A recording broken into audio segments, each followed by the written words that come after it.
front of me is Samsung Galaxy A16 and today I would like to show you how you can connect it to printer.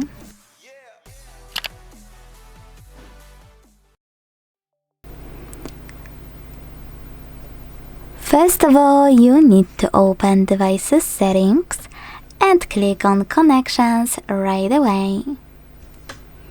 Then tap on More Connection Settings, and when you're ready, select Printing at the top.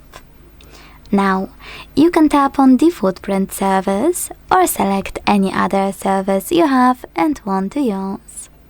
Don't worry, they all turn on the same way, so tap on yours and make sure this switcher is blue.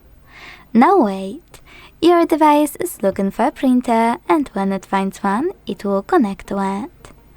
If you are struggling to connect, you can also use those three dots at the top right corner. Click on Add Printer and either use this switcher to enable Wi-Fi Direct printing, or choose Add Printer by IP address, import it here, and choose Add.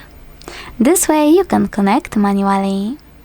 Thanks so much for watching. If you enjoyed this video, leave a like, comment and subscribe. Bye!